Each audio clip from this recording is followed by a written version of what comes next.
You're listening to The Mastering Diplomat.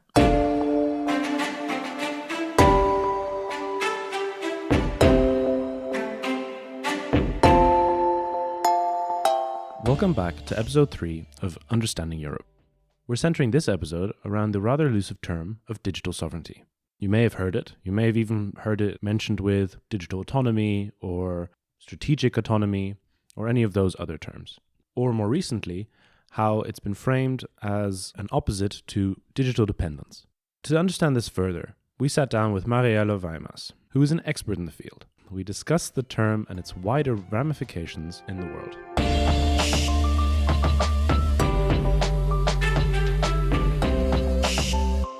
Welcome back, everyone, to episode 3. And joining us online all the way from Finland is Dr. Mariëlle Wijermars, an assistant professor in cybersecurity and politics at FASOS.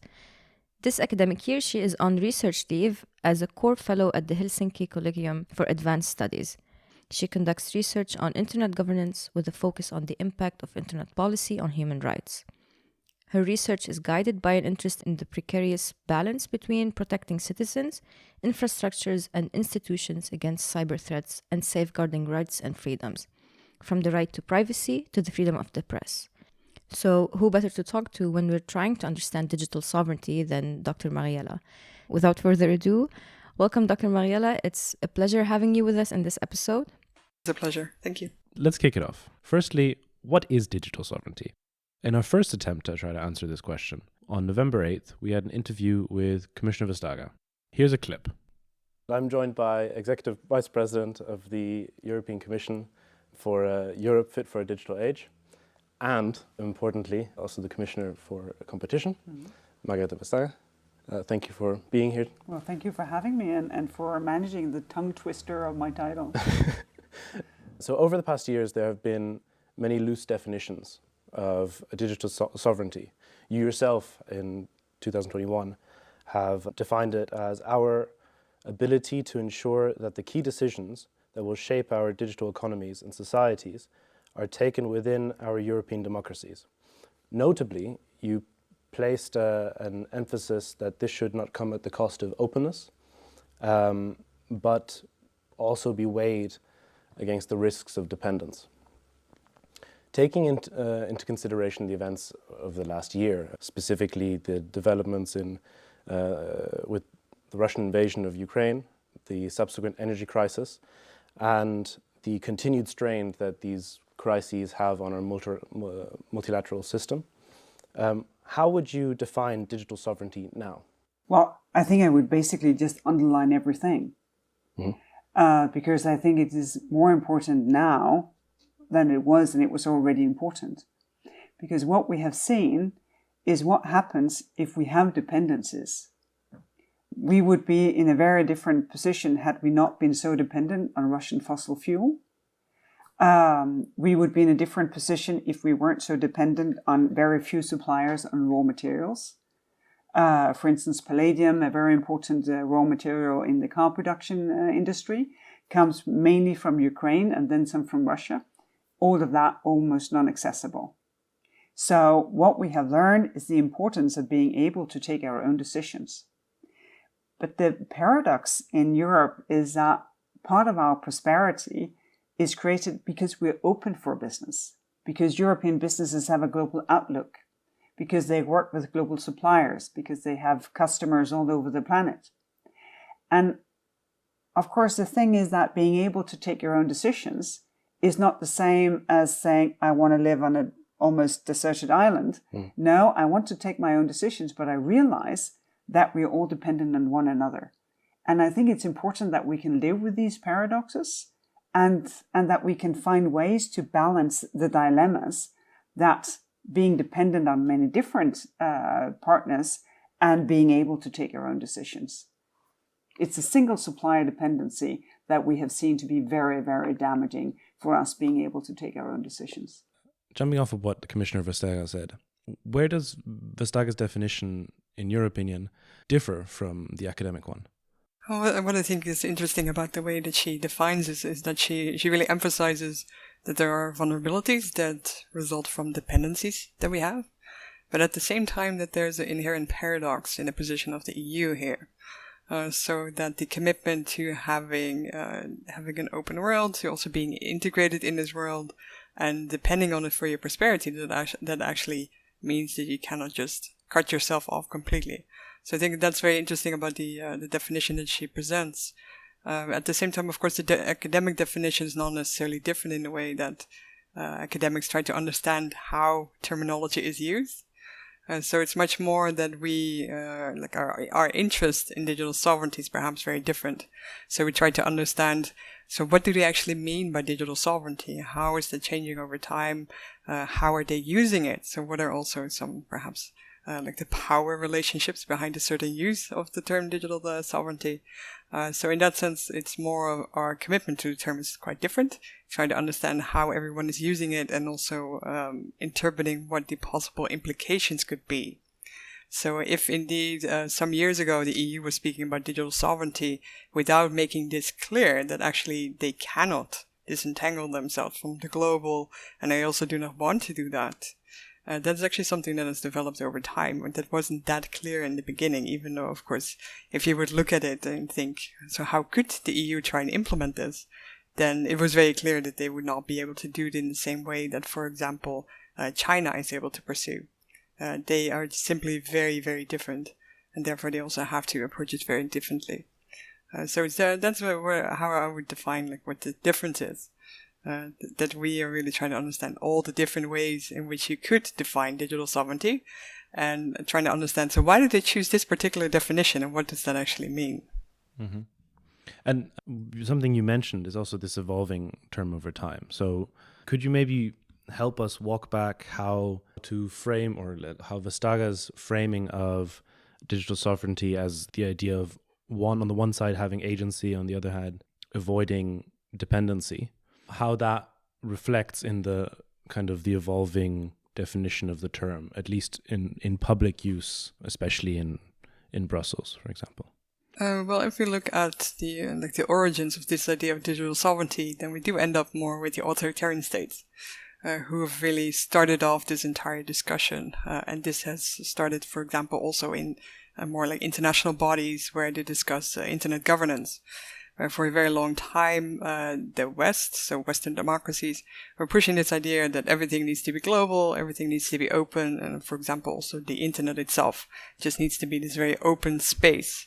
At the same time, there was a pushback from states who wanted to assert more control, so wanted to be able to actually control information flows on their territories, just like they would do their territories as well, right? That's also where we have the analogy of the sovereignty, so that you would want to have state control over this digital space, just like you have over the territorial space, so the geographical space. So that's really where the idea, in a way, comes from. So you could also say that, in that respect, it's a little bit of a reaction. So it's a response. And at the same time, we can also think of the EU using that term also as being a reaction. But then to the discovery that actually not all is good in the digital world. So especially fears about foreign interference. So this is really about being able to have more control over what happens on social media, for example. So pushing back against the dominant position that US-based firms have in the EU. So that is one element of it. So trying to be more capable in responding to the threat of foreign interference, especially after 2016, so when Russia interfered in the US elections. We have also some concerns about Brexit for similar reasons. So that is one part of it, so really responding to that. At the same time, if you look more to technical infrastructure, then we also come to topics like dependency on China, which in recent years has become very geopoliticized, so that we are much more concerned about this. We do not see them only as a supplier. We do not think, well, no matter where this little device comes from, whether it's US produced or Chinese produced, it's fine. Chinese might even be cheaper.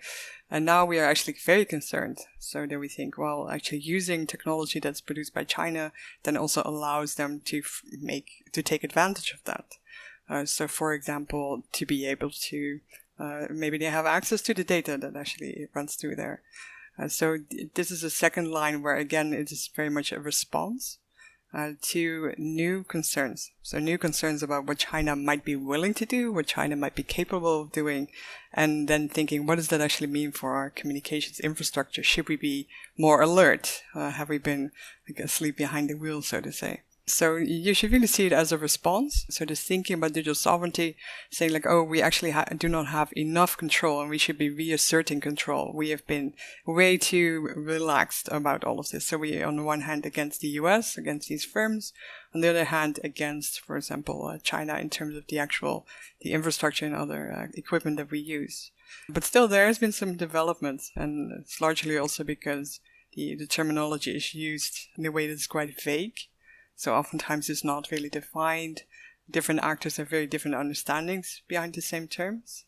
And more, the EU is also realizing that actually if you use this term of digital sovereignty, so the same term that these authoritarian states use to try and push for more state-led intervention and so on, more assertion of the boundaries online, then that actually pushes you in a certain direction as well, and in a direction that does not match the values that the EU tries to promote.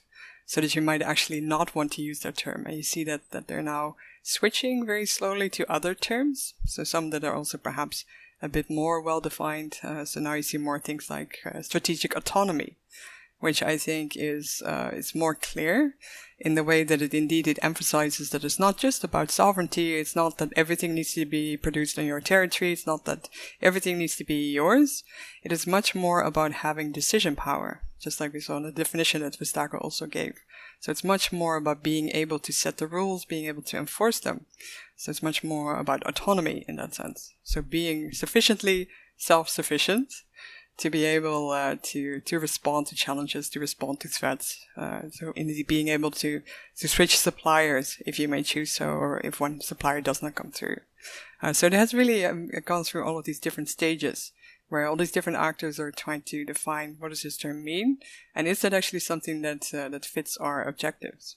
So when we look at the word sovereign and digital sovereignty in the way you're defining it or explaining it, then the sovereignty is national sovereignty, not individual sovereignty, not you as a consumer. It's more than the national sovereignty. Did I get that right? Yes, I think that in most of the discussions we need to think about the digital counterpart to state sovereignty. So we have the idea that states are sovereign across their territory. So that means that, for example, like a foreign state is not allowed to just cross into your territory. So the boundaries are inviolable. It means that they should not interfere in your domestic affairs, all of that. And digital sovereignty is often thought to be the digital counterpart to that. So that also via digital means states are not allowed to interfere in the domestic affairs of other states. You're not allowed to conduct an attack, just like you're not be allowed to conduct a military attack and so on. But I think indeed you're right that there's also this other level to it. So where does the individual actually come in? So the assertion of your individual rights and how they are protected. And the interesting thing about the EU is that actually the protection of individual human rights is something that the EU really tries to promote and tries to embed in all of its policies. So you do see this quite a lot also in the actual digital policies that the EU puts out. So for example, the GDPR, so this is really about the protection of your data, right? Your personal data. So there you see where these things can align. That because this aligns with the values of the EU, the values of its member states, this protection of fundamental human rights, that it goes to this other level as well, so where it actually becomes part of protecting these European values and wanting to make sure that those are embedded in the actual norms that guide how, for example, the internet functions. So there are those two things aligned, but oftentimes the discussion is really about states. So what are states allowed to do? Are they allowed to set the rules? And then in our case, when you speak about Europe, then setting the rules often means embedding protection of human rights. So is that a way that you think the EU is also trying to export these human rights norms by basically claiming judicial right over cyberspace? Yes, I would say so. Of course, the starting position for the EU is that they are not the biggest producer of things. So they cannot necessarily guarantee their position to be able to make decisions by being the producer of everything. So they have to do it differently, and they go from the top. So they use governance, so setting the frameworks. And since for many of these particular policy domains, they are the first to do so, they are also trying to be these pioneers. So really trying to set the course and then trying to push other states or to promote that they would emulate those efforts. So for example, on personal data protection. So they have been really promoting the idea also of themselves as being this global norm setter, this global exporter. So, and within academic circles, sometimes also referred to as like normative power Europe. So this is, I would say, one of the policy domains where you see this happening very actively. So really try to assert their decision-making powers by setting those legislative frameworks, by setting those norms, and by trying to get those institutionalized. Because, of course, it's one thing that you can force, for example, companies to abide by them within the EU, but it's something else if you want to have this also protected on the global level. This then means something quite else, where you also have to contest with other states that have very different opinions. And that's where it's much more difficult. So the EU is also trying to do this on a global level, trying to be this global norm exporter, but they have some competition. Could you elaborate a bit on that competition? I mean, we know, from what you've already said, mainly between USA and the PRC, or China, you have two very different entities to the EU, right? So could you elaborate on the relationship in the international sphere? Yeah, so of course for a very long time there was much more of an alignment or perceived alignment between the US and the EU as compared to like these authoritarian ideas promoted by, for example, China, but also Russia. So you really can differentiate between, on one hand, those who support this liberal idea of digital technologies, very much promoted by the US. So there's a global internet.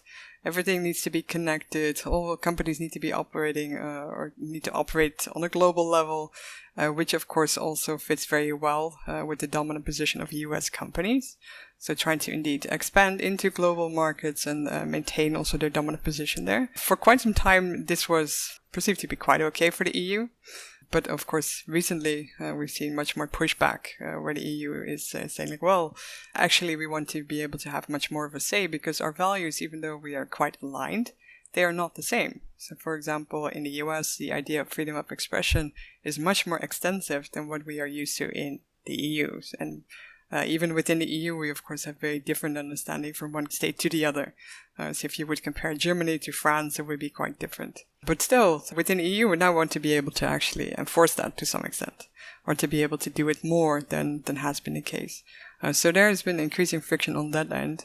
But you can still create an opposition, or there is an opposition, between this more liberal idea, so promoting freedom of expression, just having this as the starting point, and then the more authoritarian leaning, the sovereigntist, so wanted to reassert sovereign power also in this digital domain, and to have that embedded in all dimensions of it. And that's where we find China, but we find many, many countries there. You find Russia there and many states across the world who feel that their position is being threatened. So this can be either authoritarian states trying to gain more control, for example, to be able to restrict online communications during elections, during protests.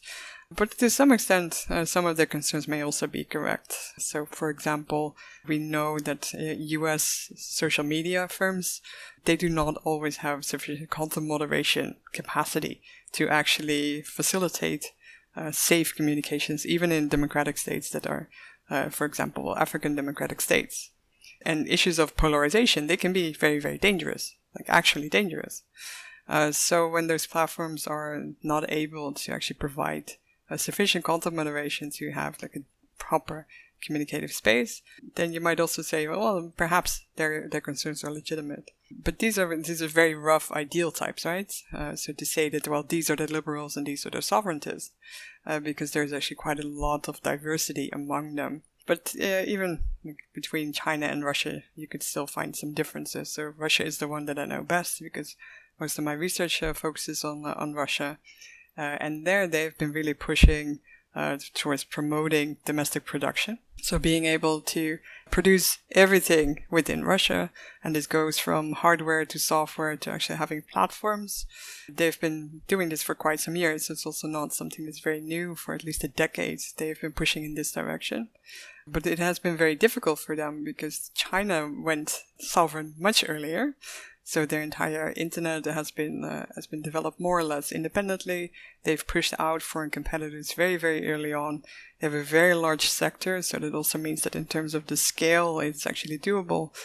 For Russia, it has been very different since they have their domestic internet sector, but they also had foreign providers. And their internet really developed fully integrated with the global internet, with all these global digital infrastructures. And it has actually proven to be very difficult to disentangle themselves. And that has made them very vulnerable. And we see that actually happening in a very explicit way over the past months, as a result of all the sanctions that have been imposed on Russia that also very largely hit the tech sector. So we see everything collapsing as a result of these global dependencies. So in that sense, Russia's war against Ukraine is indeed, in many ways, it should open our eyes to what these dependencies mean. But at the same time, I think it's also a wake-up call in the sense of, even if you have a state that has been pushing towards digital sovereignty for a decade, it is almost impossible to be actually digitally sovereign. So this is not the way to go, right? So indeed, isolating yourself is not the way to go. Much more, as Versager promoted as well, is much more about diversifying supply, about increasing resilience, and all of that. So I think that the current moment is actually very interesting to follow and to see the realities behind the digital sovereignty talk.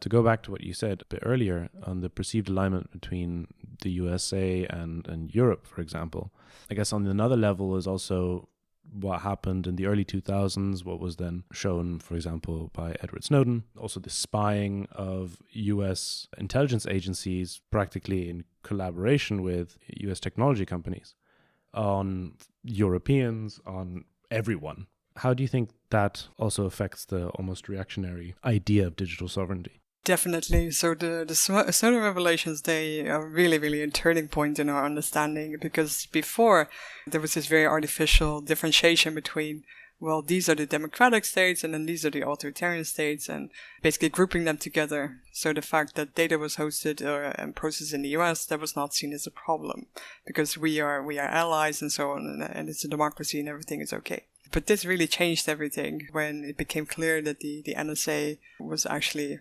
monitoring, collecting much, much more, and that indeed this also concerns EU citizens. So this idea that data should be allowed to freely travel between the EU and the US, that suddenly became an issue of contention. That perhaps actually this is not something that we should want, that EU citizens should be protected.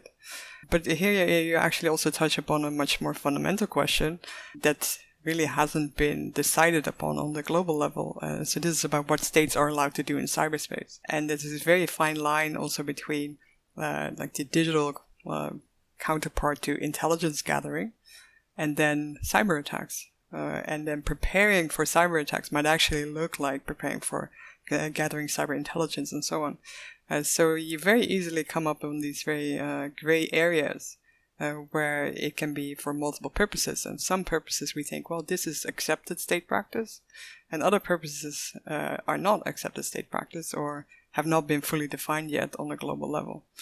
So there are many of these gray areas where everything is really unclear. So what is allowed, what is not allowed. And this is also why these particular events have such a massive impact. They really shift the way that we think about topics. So I wanted to go back a bit to the internet as a global open space that the European Union is pushing forward or promoting. And I wanted to ask, what is the difference between the internet being a public or an open space? And is there a difference? Yeah, so when we think about the internet, then we say, well, it's a network of networks that creates this global interconnectedness. And that in principle, you should be able to access any information anywhere if it has been open to you. So if you're allowed to access it. So in principle, it should be global and open, and that you can communicate with everyone across the globe. Of course, in practice, this is already not really the case. So it depends on which platforms do you use. It also depends on which language do you speak. So we already have quite some fragmented internets actually, so depending on which language sphere you're in. But still, in principle, this is still quite open. And at the same time, you see these other states now pushing back, wanting to have more control. So, for example, China really has this closed internet where communications with the outside world are restricted in various ways. At the same time, speaking about open and public, that is still quite different. I would say that perhaps the US perspective is more on open, so that we should have very limited state intervention, for example. But if you say that, well, it needs to be open communication, but actually, why do we cherish open public communication? This is, for example, because it supports democratic deliberation. It supports our ability to hold those in power to account and so on. So this then touches upon our values. So why do we actually cherish it? But we also know that to be able to have that kind of deliberation, those kinds of communications, that actually does not happen when you just let everything develop on its own course. Mm-hmm. It actually requires quite a lot of intervention. So this is where you come more towards the idea of public, where you say, well, actually we need to set some boundaries to be able to have the internet fulfill the functions that we want it to function. So to be able to have it supporting democracy, for example, you actually will need quite some moderation, for example. So I would say that is more or less the difference here. Then how can you find the line where these restraints or these boundaries you set, how do you know when can you stop? And are there any instances where you can talk about like state digital sovereignty versus the citizen digital sovereignty? Because then the freedom of speech discourse comes up again, like what can I say, how can I say it? And in setting these boundaries, when do you know how to stop and where to draw the line? That's an excellent question. So if we just think back of the traditional way in which this is done, right? So before the internet, the final say was with the judge. So a judge would be able to define, so what is the boundary between your freedom of expression and then these other things that are also enshrined. So for example, that you are not allowed to incite to violence or discrimination and so on. So there are these competing rights that limit, especially within the EU, that place certain limits upon freedom of expression. And this would then be decided by a court in the end. So what is this fine line? Of course, now with the internet, it becomes much more complicated. Since first of all, it is transnational. So we have this, for example, a US firm, but then we have a user who is in France and they may be speaking in a different language, and then the person that they are addressing is again somewhere else. So that already makes things quite complicated. And to some extent, this was then done by the guidelines that these platforms set. And we might push them to be more strict in their guidelines, forcing them to comply by national law, and then basically by going through their guidelines to have it enshrined there. But of course, the enforcement of that is then again very complicated, just because we have so many comments and things being posted all the time. So just the scale of it makes it impossible to just have like a manual reviewer doing everything. So lots of it needs to be automated, which then also means that you have to translate these values. So our very subjective, culturally contextualized understanding of what is allowed and what is not allowed, this then has to be operationalized in something that a model is able to detect. So this, of course, makes it's a very big challenge. So we might complain about like their capacity to do things correctly, or that they might over-moderate. But at the same time, it is also a very, very large challenge that we pose to social media to be able to differentiate and to do that correctly. But at the same time, it's important, of course. So if you as a citizen feel that you are being censored, and especially if you feel that you're being censored by this foreign company that does not respond to your complaints and so on, then it becomes very problematic. So part of the EU response has also been to improve these kind of mechanisms, so that if you feel that you have been unjustly moderated, so for example that something has been removed or that your account has been blocked, to improve those mechanisms for you to actually have a right to redress, so that wrongful decisions might actually be undone, so that like improving your position as a citizen vis-a-vis this anonymous platform. So that is where the rights of citizens do come in, but at the same time it is really, really difficult. If you look under the hood and see how things have to be operationalized, it is very complicated to do it well. And then also in different linguistic and cultural settings, right? So even if we have all these, let's say, automated systems in place in, I don't know, France, it would be difficult or probably impossible to export that to completely somewhere else. So for each area, each cultural context, you'd have to then have an individual system. And exactly, it's very, very complicated, and also we should not forget that. So we speak about systems, but actually there are many workers, underpaid workers, oftentimes, who have to review the content that is really boundary. So is this like permissible or is it not permissible? And you really hear very like horrible stories because, for example, when you have graphic imagery, then this often also ends up with these outsourced companies, with these underpaid employees who have to review these materials and therefore are exposed to very graphic, nasty materials, and then having to decide, does this comply with our platform policy or not? So it's very important to, on the one hand, problems come from the fact that it needs to be automated at scale. And then we say, well, shouldn't there be a human in the loop, right? This is the term that is often used. But when you speak about having a human in the loop, that also means that a human has to be exposed to this particular content. And we're speaking about content that you say, well, this is damaging for the public. So this means that someone needs to be exposed to potentially damaging content. So there are many, many intricacies to this discussion and also how you actually turn it into something that can be implemented in practice. But indeed, linguistic differences, cultural differences, if you just think about the different ways of expressing yourself, if you think about humor, there are so many intricacies to the way that we use language and the way that we communicate. That is very difficult to do that in a way that does justice to what people want to communicate and also what we think is permissible and what we think is offensive or harmful.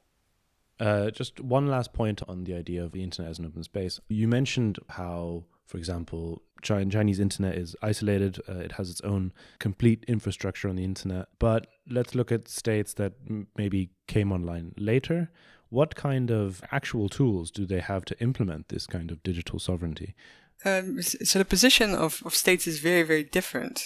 So it really depends on the level of development, level of prosperity, level of expertise, but also just the size of your domestic market, for example.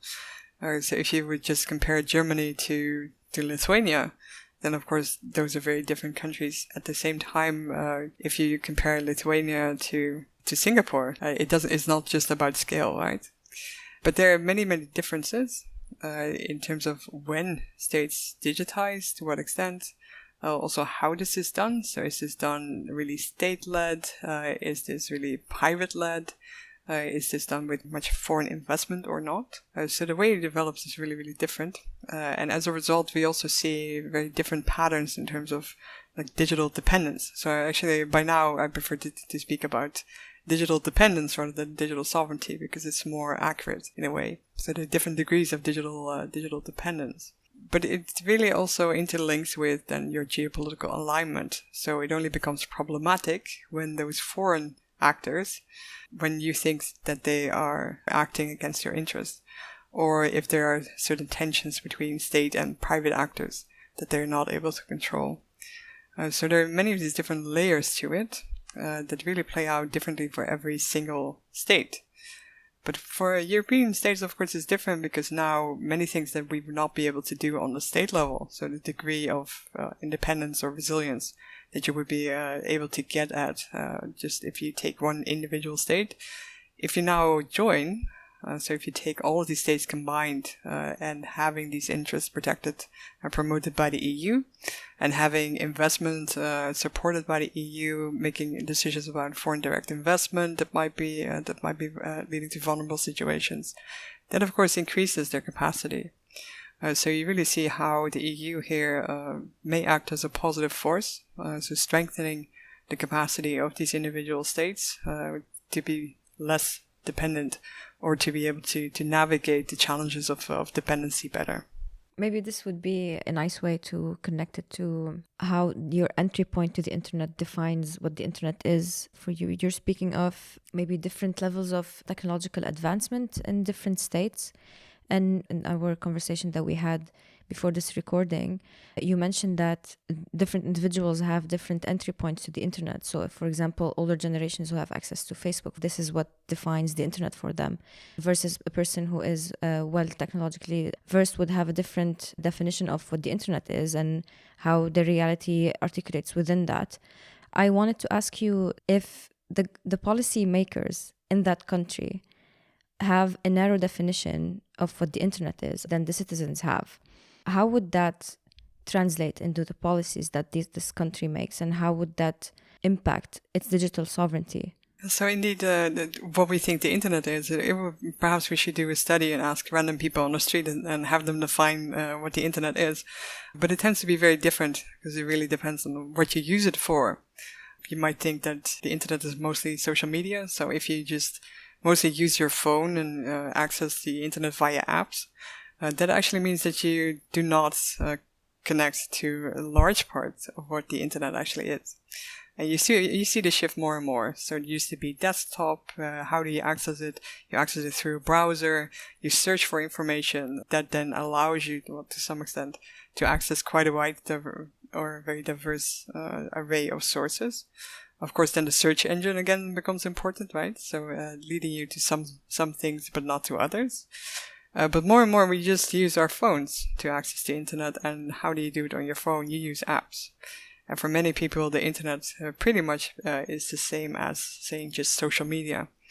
So we see this happening in quite many countries, especially where they did not have this phase of desktop computers as much. So where internet access actually went along with having mobile phones. There, this dominance of social media as being this entry point for information. We see that happening quite a lot. So where, for example, for news, citizens are just using social media as their entry point for news, which of course then leads to very different kinds of news consumption patterns.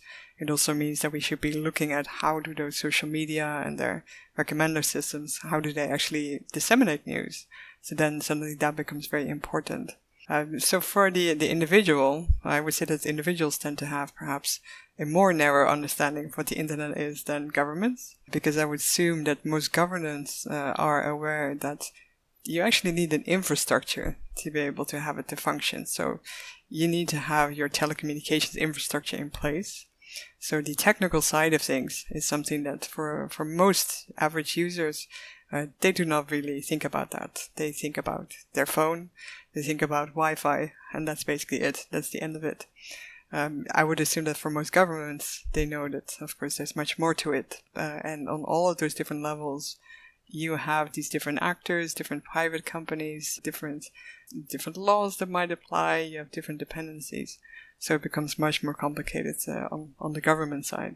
As these different actors attempt to assert their own digital sovereignty, what does this then mean for the internet? Do you see it fracturing or becoming smaller, more isolated parts, or is it just too big? As you explained with Russia, it's just so hard to disentangle yourself from all these interconnected systems that at this point it feels like a Sisyphean task to try to make these kind of islands. So the worry for quite some time was that this push towards digital sovereignty, especially on the part of authoritarian states, and also how to do it within those international organizations, that this would lead to fragmentation of the internet itself, so that everything would splinter, that we would get a splinter net with all these different internets. At this moment, it's not really clear where things are heading. And at the same time, I think we also should be quite honest that having the US-dominated internet being countered is not necessarily a negative development.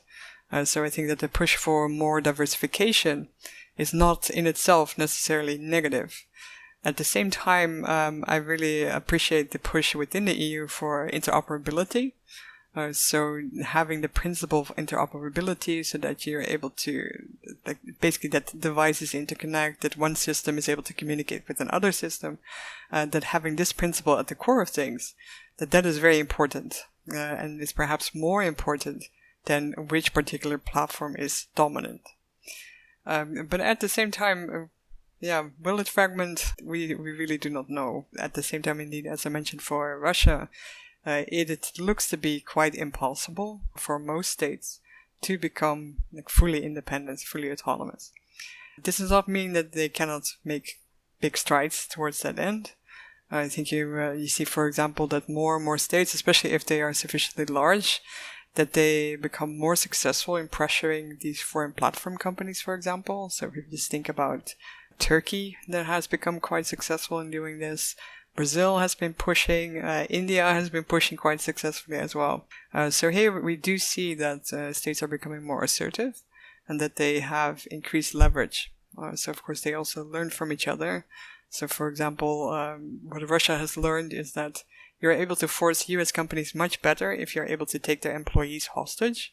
So if you require them to have a local representatives, then that actually means that you can then threaten to prosecute these.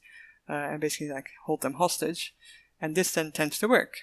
So these are the kinds of things that states also learn from one state to the other. So if it will fragment in total, probably not. But if we might see more defined differences between those already existing national spaces, again, as I mentioned, like language and culture and so on, that already does quite some things in terms of creating these different spheres. But it's quite likely that we'll see more of an assertion of that. And this is also why I think it's very important that we keep promoting digital rights, since oftentimes the more that these national boundaries are being asserted, oftentimes this also goes hand in hand with the restriction of various human rights. So this goes all the way from just general freedom of expression to gender equality, it goes to religious freedoms and so on. So we really need to be careful that digital rights are not something that we should take for granted. It's actually something that we need to continue to fight for, even also within the EU. Because of course our concerns about foreign interference and so on, this leads to a framing of all communications from the perspective of national security. And this often tends to lead to more infringements of human rights. So for example, if you think that foreign states are constantly trying to interfere, so constantly trying to influence your population via social media, then the national security idea would be that then obviously you now need to monitor these communications better. So now you've justified, by moving it to national security, you've justified very far-reaching monitoring of your own population and their communications, even though they are actually, this is a civilian space in a way. So I'm sometimes quite worried about this tension between security on the one hand and then the protection of human rights in the digital space on the other hand. I think we should be very alert because things might become much worse very fast. Thank you very much. We tend to take the internet for granted and really overlook how human rights can figure into the digital space. So thank you for bringing that point in. So that concludes the questions we had for you. And now we move on to our parting segment, which we call secondary sources, where we would ask you to recommend to our listeners something which they can engage with to further explore the topics we are discussing. So digital sovereignty in this case. And it can be anything from an article, research paper, video, documentary film, anything. So what would you recommend for us? Also, of course, being an academic, I went for some academic things, but still I hope that they are interesting enough. So actually, one of the scholars that I really like and who's been really like a leading scholar within internet governance is Laura Denardis, who's an American scholar. And for example, she has a great book, it's already from 2014, called The Global War for Internet Governance. What I think she does very well is to show how things that appear to be quite technical actually become then the subject of political contestation, where all of these states try to influence what kinds of norms actually get embedded in the way that the internet functions. She has written quite many books, all of them are good, but this one is a really nice entrance point. Then a second thing I wanted to recommend, and this is because we oftentimes we look only at our own environment, so we look very much to the state where we live in, and we tend to think that the world functions in the same way, but actually it's not the case. So I wanted to also recommend an article that looks at the activities of Facebook in Africa, because Facebook has been trying to promote its own version of the internet. So that basically, indeed, you would access the internet via Facebook, so it's called Free Basics. And the idea would be that this would be then indeed free, so that the users would not have to pay for it, and it would give you access to a limited number of services. So for example, of course, Facebook, but also some governmental services and perhaps some news portals and so on. But this, of course, that means that the internet itself becomes very limited. So it's a violation of this idea of net neutrality, so that no matter which website you want to go to, it basically costs you the same. Everything costs the same. And this is a clear violation of that by saying these services you can use for free, and then if you want to use these other services, then you have to pay. So I think that's another one that I really recommend people to read by Notias. It's called Access Granted, Facebook Free Basics in Africa, which I think is a really good one. Thank you. All the links, of course, will be in the description of this episode. So here we come to the end of our episode. So thank you so much, Dr. Mariëlle, for giving us the time to have this conversation with you. It was a pleasure. Thank you. And thank you so much, our listeners, for clicking on this episode. And stay tuned for more episodes with Understanding Europe. Talk to you soon. The music for the MD podcast episode has been produced by Stone Ocean. And this podcast episode has been produced, recorded, and edited by Brendan Hogan and yours truly, Charelle. Talk to you soon.